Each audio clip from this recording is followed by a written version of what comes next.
universe. A philosophical theory explaining reality, analyzing basic truths from a special point of view. The universe is an absolutely precise system that is actually the most perfectly created work of art.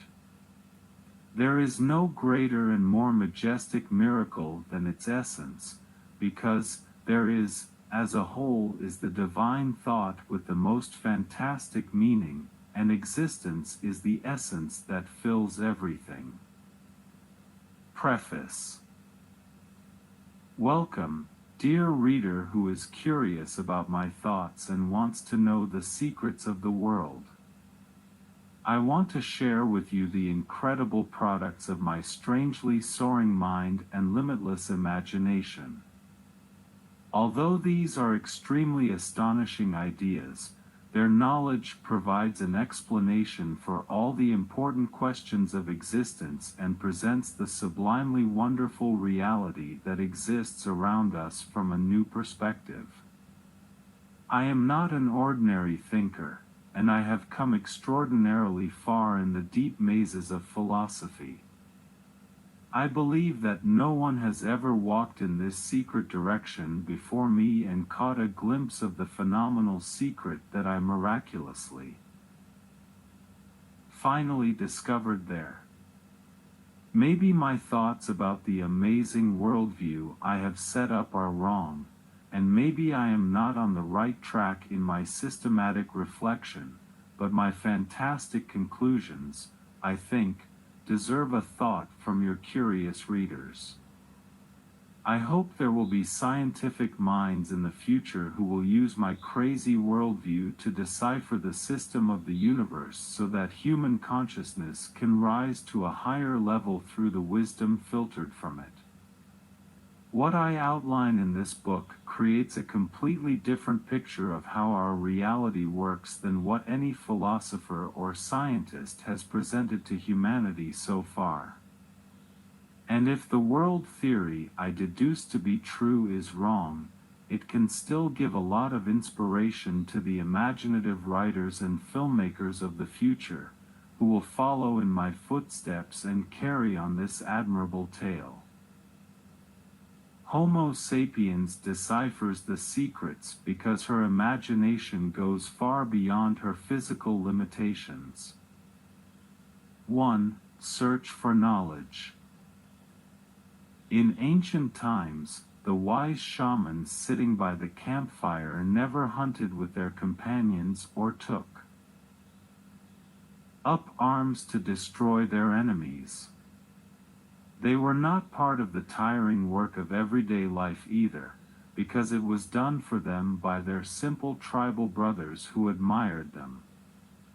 The others provided them with all kinds of earthly goods so that their theoretical knowledge and mystical abilities could function freely and serve the daily life of the camp on a theoretical level. Thus, they could forever reflect on the connections of reality in order to advance the development of their simpler congeners with their epoch-making discoveries and to produce a higher-level future for their later descendants. In the ages to come, they were followed by deep-thinking philosophers who tackled the great questions of the universe and man with their sharp minds.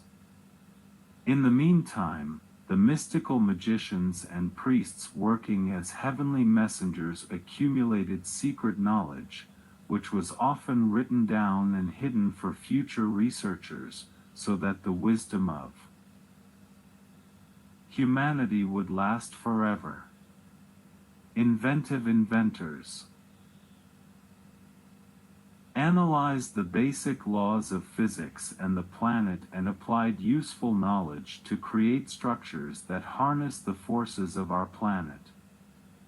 And the vanguards of the latest eras were the calculating and observing scientists who put the world under scrutiny as detectives.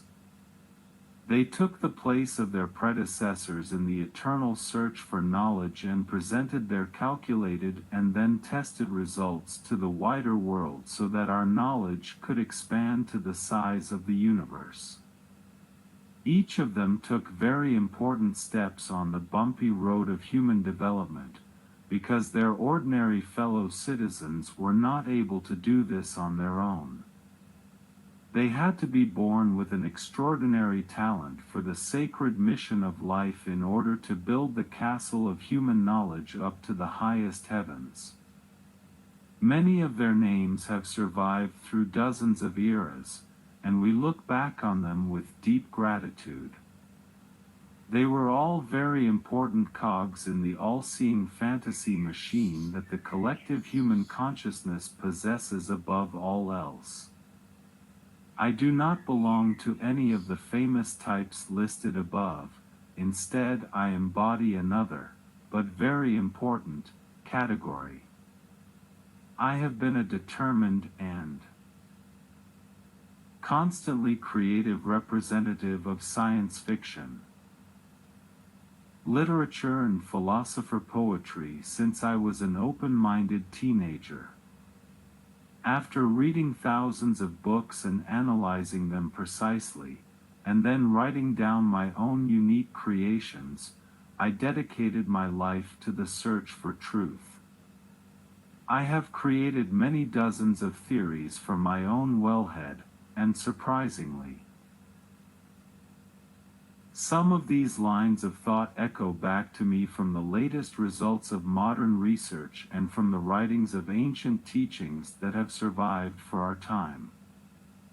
I think that perhaps a science fiction writer with a strange mind can get to the true knowledge faster than a well-educated scientist, since the hands of eminent representatives of science are tied by the handcuffs of proofs and fixed systems. However, fantastic literature gives me unlimited opportunities to create new possible worldviews with their help about the workings and undiscovered secrets of the wonderful universe. Once upon a time, the genius Jules Verne, Isaac Asimov, or Arthur C. Clarke dreamed up many great things that, when realized, changed the course of history for those who came after them. Where did their fiery-minded ideas come from? After all, none of them were qualified scientists. However, they had a structure more effective than any measuring instrument, the fantasy machine nestling in the mind, which could soar freely in the distance and dream about the future and the basic truths of the universe, as well as colorful ideas. I ask the question, then who is the important chess piece in the battle of development?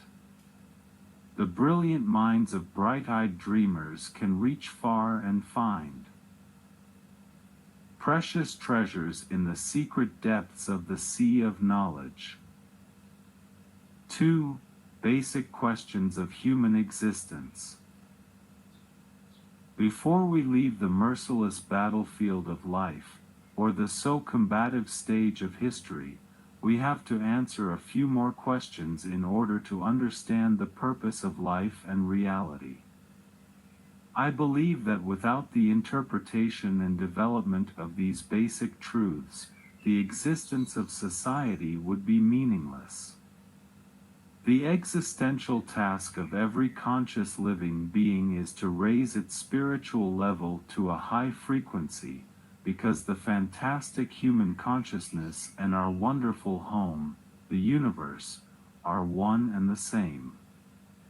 It exists in our minds, we all shape it, and we make truths into rock-solid reality through our analysis. The vibrating and non-fixed state of quanta responds to the probing behavior of the conscious observer's mind, and thus the relationship between the basic units of the world and the observer's consciousness shapes and creates reality. This shapes an aspect of the all in each individual, as the consciousness processes the incoming information and transforms it into reality. And the joint shaping of all of us is the data, consequence of the universe. If we modify the collective consciousness of our civilization, we also direct reality in the given direction, so the organization of our brain and our group analysis of the world have creative power as a wonderful machine. In order for our birth into the world and our awakening to self-awareness to make sense, we need to solve some of the most important questions. How was the world created? Can we know anything about its purpose, and was it planned by a knowing will, or was it a game of chance? How did life originate? Perhaps it happened through creation, or evolution, or perhaps as a result of some other influence. What is human consciousness, and why does a conscious being think? What or who is he really? Where do you go in your dreams? Why do you fantasize? Why are we different and yet function the same? Is there existence after death? Are these memories of ours preserved with the completion of passing away? How does the universe work, and especially what is the purpose of this infinite miracle? I will provide further possible answers to these super essential questions that go beyond the reality of humanity, and I will shed light on many other significant riddles with brainstorming. Through my conclusions from my continuous research, I have come to the conclusion that the picture I have laid out fits everywhere in the puzzle pieces of the chaotic puzzle of the evidence, which we have not yet sorted out. Human opinions and heartfelt beliefs about the basic truth of how our gigantic world came to be are divided. Our spacecraft are watching the distant cosmos and researching our past with determined diligence. Due to the amazingly huge distance, we only perceive a little of the events of the very past, which is also necessary for studying the orbits of stars and the movement of galaxies. Particles of light emitted from the stars travel incredibly long distances in small time units, traveling straight and at the same time in waves. They carry information over infinite distances, which our eyes and instruments decode and turn into sense data in our minds. Based on our knowledge so far, the propagation speed of these photons cannot be exceeded by any information-carrying process. So this approximately 300,000 kilometers per second is the maximum speed that anything in the universe can achieve. If we study a star 600 light-years away, we perceive the past, our eyes processing its state 600 years ago. The same works in a small way. You can never live in the present because the light and sound analyzed by your mind takes time to reach your senses and your brain takes time to analyze the data accurately. No matter how small a unit of time it really is, the truth is that the past is what our consciousness can experience, so the present is only an image deduced from the past and projected into the future. What do the flame minds think about this? Our highly qualified scientists developed the Big Bang Theory to explain the birth of the cosmos. This was thought to be reasonable because the galaxies are moving away from each other and, in retrospect, they had to start from a point in order to make their accelerating orbit in this direction and at this rate. What is far away from us? moves away at a faster speed than what is close to us. This is probably closely related to the expansion of space, which is a side effect of matter, since something has to be somewhere. So, according to their idea, all the matter that exists in our universe was once condensed in one point, and the great pressure scattered it and scattered it into infinity. A force of attraction pulls matter apart, and perhaps our cosmos will one day break down into tiny atoms located at great distances from each other. From a philosophical point of view, I do not consider this idea to be a very accurate theory of creation, since how could a spreading explosion create structures that are in a perfect system and move in sync with each other, and even produce conditions suitable for life? For this explosion would have to repeat itself endlessly, running in parallel, or repeated one after the other, and we would be a fatal coincidence among the many unlivable universes just because of the law of large numbers. And what caused this tremendous, creative explosion? Is it because of the stretching force from the density? I wouldn't think so. After all, physics didn't even exist then, so its rules couldn't apply to it. And where does this amount of material come from? Who or what created it and created its operating principle, chemical and physical properties? We can categorize all of these into systems and tables. Everything can be calculated and interpreted mathematically, so I can state that a universal fundamental truth whose essence is the absolute perfect order and the cause and effect consequence that mathematics produces for the universe cannot be created by chance. The numbers did not pop out of our heads, but we interpret them by experiencing them from the outside world. And now let's get back to the Big Bang. A garbage dump blown up with dynamite will never become a superquantum computer with Leonardo da Vinci's amazing paintings in its engine room. No. It will be a pile of rubble and chaotic destruction. There is not enough time in the life of a planet for the result of this explosion experiment to happen based on the game of chance, and for this wonderful stupidity, which I have set as an example, to be born out of nowhere among an almost infinite number of destructive explosions. In any case, our wonderful world that carries us within itself is excessively designed.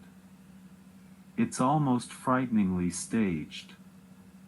Strictly precise mathematical and physical laws regulate its operation, in the system of which such an organized reality would not have been possible if there had been a small error.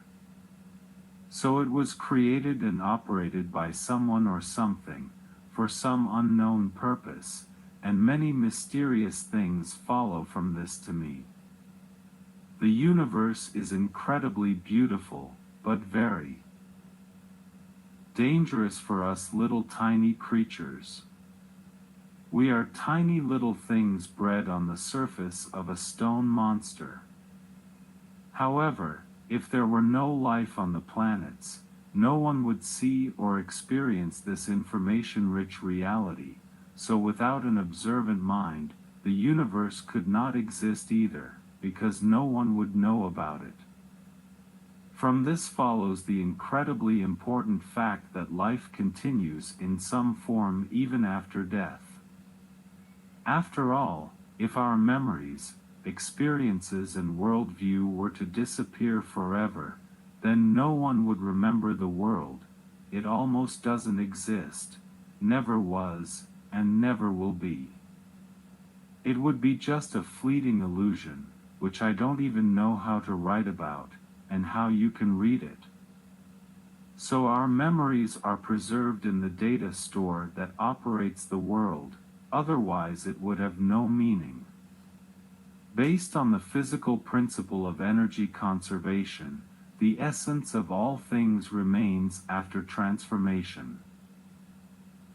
Consciousness is a set of energy and information, so it must flow somewhere after the destruction of the physical body or during the production of thoughts, and this is a requirement for the existence and operation of the universe. Is consciousness the same as soul? Are we God's emotional thoughts?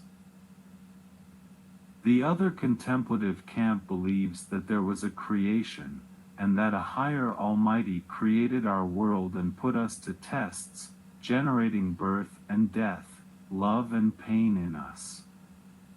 But why do you do that? After all, He knows everything and sees ahead from the beginning. With His divine intelligence, He precisely planned the outcome of all things, so every event happens according to His will, as if He decides who fails His test and who wins the reward course. This is very wrong, because this way you can see who are His favorites and whom He has met with a bad fate. It follows that He is not a just or benevolent entity, so I hope this theory is not the correct one, as then we are merely the will of an evil force. Did you create us because of the learning phase? How can we understand the world and Him? Perhaps we need to reincarnate several times in order to process the aspects of His creation and the sacred essence of His wonderful self. I don't think that's likely either. Why didn't He create us to be knowledgeable right away?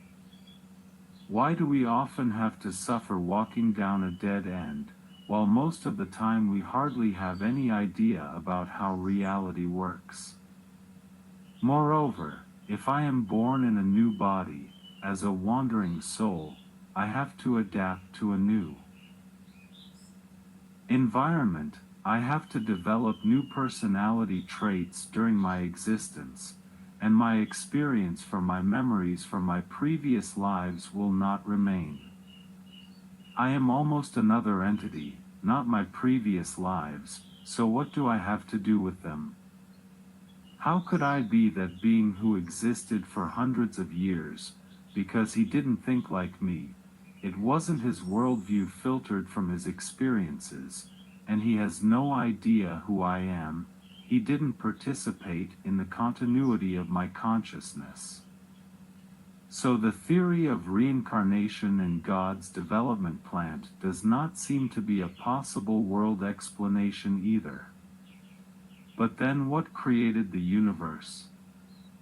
Was it produced by the law of large numbers, or was it created by a higher entity playing a small game? I think the correct explanation is quite different. Some force that doesn't look down on us, but watches from within. Something we all know about, but haven't really dealt with until now. A fantastic will that our scientists count on, but they don't think about the amazing possibility that they are not what, but who. Now comes the fantastic moment, and the passionate soul of a philosopher and the soaring imagination of a science fiction writer really take off. So far, my words have been from the near, and now I am telling you about the really far away. Perhaps, if you read my lines, something very deep inside you will light up, because the perfect truth lies within us. Those who are intuitive and listen to their inner voices will now wake up to something. If you are a logical and reflective person, you will rack your brains over this for days. Both of you will come to a realization that I have come to as well. Take my hand, my fellow human beings, and follow me a little closer to the secret, to realize something. To an important thing that is both shocking and wonderfully magical. It gives meaning to everything and conveys to us the eternal infinity in which we are fulfilled and which is embodied in us. We are not reality. The universe was created by the civilization of quantum beings, who are many entities endowed with consciousness and mathematical intelligence, and who are components of the superentity called the Omniscient, who fills the infinite and carries everything that exists as parts. My strange mind, very different from the average, sees the true reality. Space does not exist, and neither does time.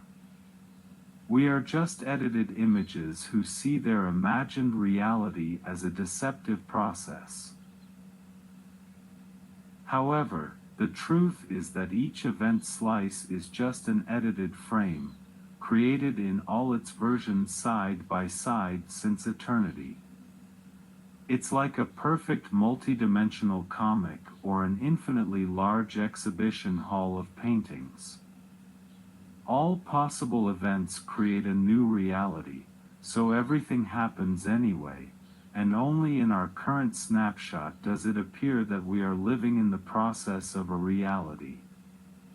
Even the smallest atomic vibration creates a new universe, which contains all the created data, modified by the small change. We think we are alive, but in reality we are just an eternally living work of art, frozen into infinity. Quantum beings created us out of self-organization. This is because they are realized in any way, by manipulating space, and they are only in a certain position from our point of view. There are versions of the world that are very different from what we perceive because different physical laws and chains of events modify their essence. However, there is something that differs from ours only by a change in the location of an atom, and there is only one humming wing that vibrates differently, and everything else is our perfect other. There is a world where I am not even born and I do not write this theory, and there is a world where I am the president of Brasilia. There is also a version where humanity does not develop on Earth, and other intelligent beings come to these conclusions that I have just outlined. Of the infinite number of species that exist in our place in a parallel reality, all will reach the level to understand this, and live its essence in the correct version. Our existence is not reality.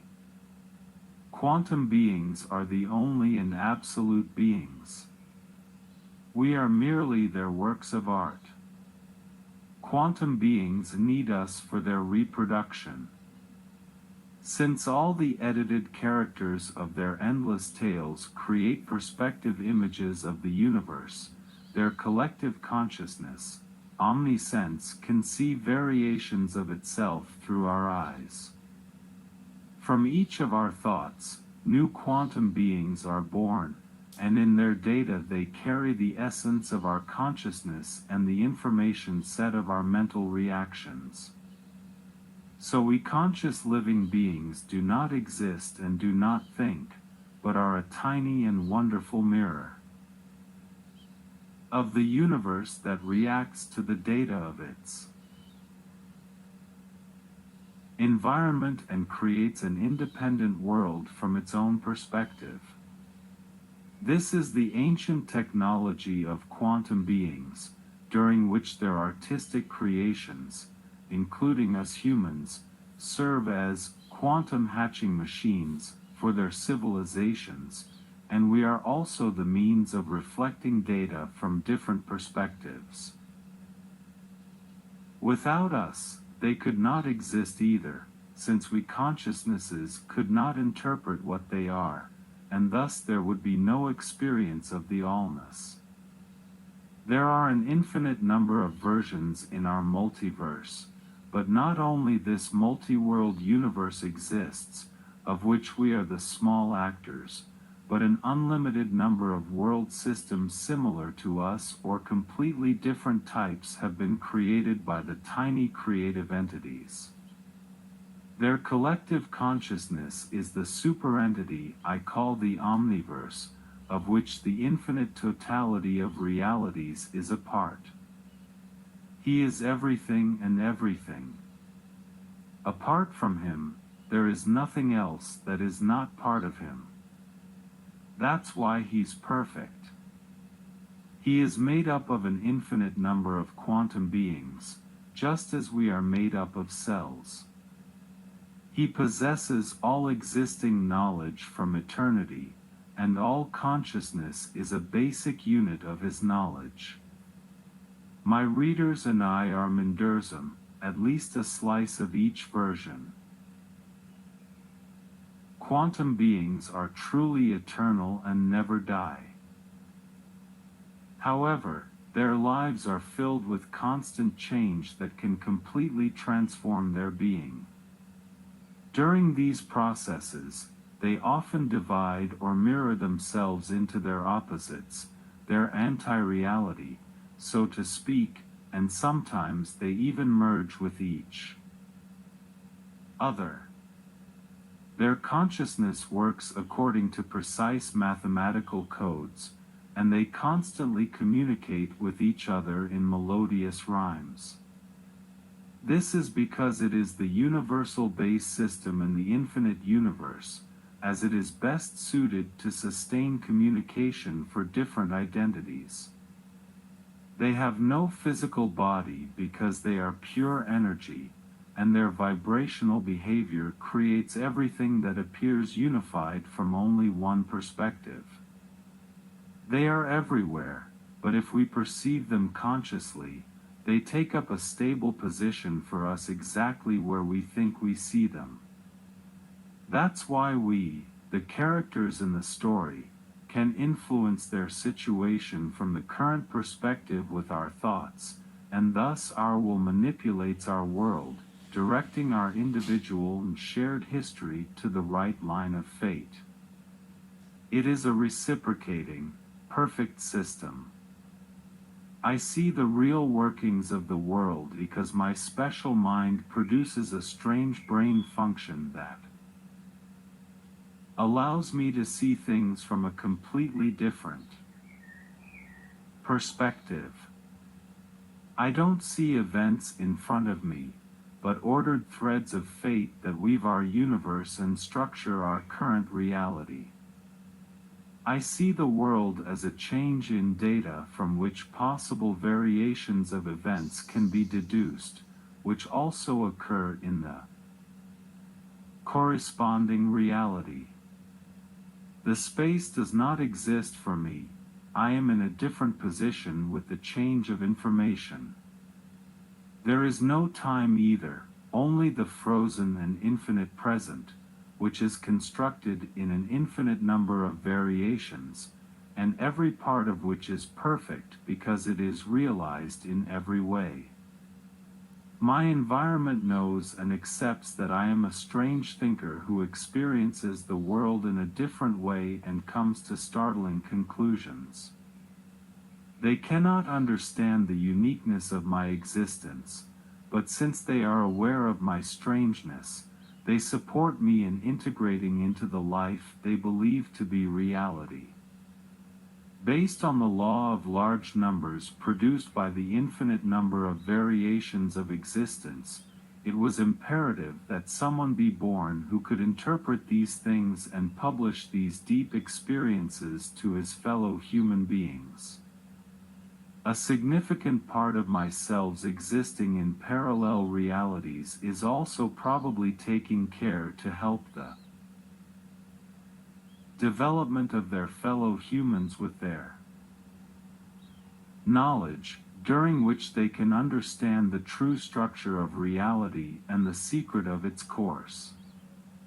The civilizations of quantum beings organize an infinite number of realities similar to ours, or completely different, so that omniscience can see itself in unlimited variations. There are places where things go backwards, the cause is followed by an effect, and there are places where both yes and no prevail at the same time, moreover, neither and both separately, but never in a compromising manner. Of course, there are multiverse systems that have such laws that our concepts are incapable of describing them in order to define their essence. The civilization of quantum beings consists of an infinite number of particles that constantly cause and develop each other. Their own plane consists of nothing but an endless cloud of energy, where the small quantum beings build social relationships with each other, but neither landmarks nor borders interrupt their endless swirling. This is the central soul of the universe, as the collective consciousness of the tiny entities, the omni-force, is concentrated. Here, the information being stored and analyzed by the quantum beings, realized as their collective consciousness. This works roughly in the same way that the level of consciousness with a higher personality and will is created in humans, as a result of the teamwork and organization of many small brain cells. On this plane, which I call the source, quantum entities are organized into teams to create worlds based on various designed laws, thereby increasing the unimaginably great knowledge of the omnipotent. They constantly exchange ideas about the experiences they have gathered and develop their own mini-identities through the great knowledge network through supersonic communication. The data received from the worlds is forever preserved on the server of the gigantic central soul, so the data of the consciousness of all of us is concentrated there and swirls through infinity. Our world was also organized by such a grouping of quantum beings. More precisely, it didn't happen that way, but was created by a tiny and perfect quantum being as part of a special but very dangerous plan. It appeared in its creative goodness, as most quantum beings carry the essence of love in their codes. But according to his design, it was to be a bipolar multiverse, a high school of experience for the creatures created in it. The balance of opposites makes it possible to appreciate the truths perfectly, and the differences in their details and their entirety can be experienced in a huge variation.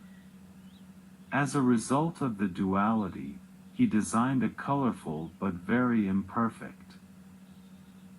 world whose operation was governed by the struggle of the two poles.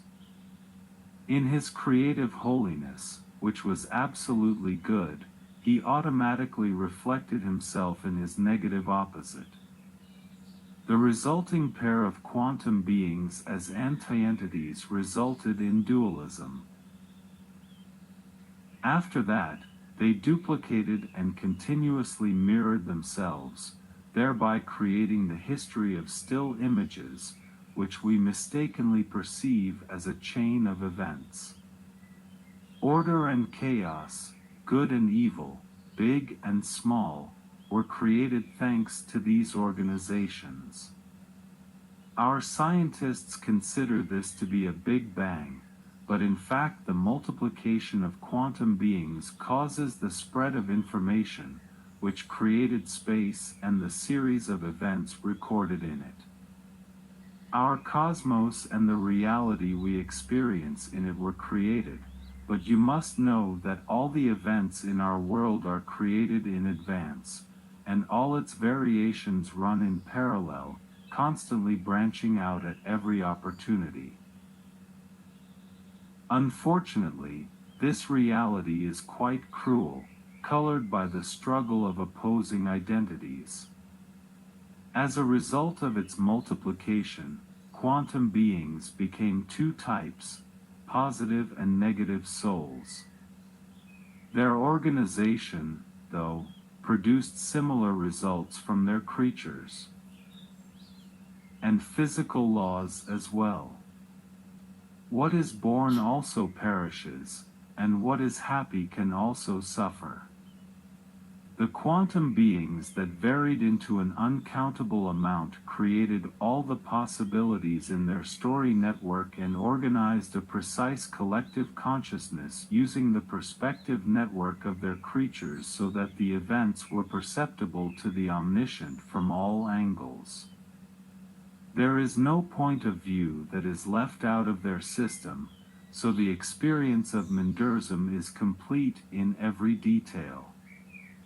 Their collective network of consciousness has organized into a divine entity, a miniature copy of the omniscient, which spans our entire world and oversees its structure, organizes and produces the new thoughts that generate the birth of new variations of quantum beings. So we are living beings, we are not only works of art, but also hatching machines, which, based on different points of view, create good or negative quantum beings while analyzing the universe. The struggle of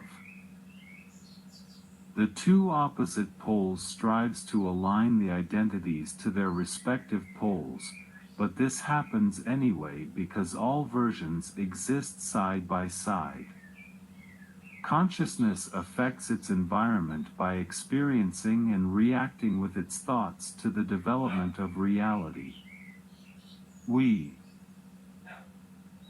are mirrors of the universe, and quantum beings use the computer-like network of our brains to communicate with our consciousness, and through the precise functioning of our neurons, they organize the results of our consciousness network, us humans, or other intelligent life forms. In this way, we are the shapers of reality together, and we participate in the operation of its reciprocating system. They are everything. They are the truth. And we are their wonderful works of art, frozen in eternity. Thank you, civilization of quantum beings, for giving us the opportunity to become conscious. Thank you, Menderism, that we can be part of you, forever. Peter Karakne, September 6, 2022.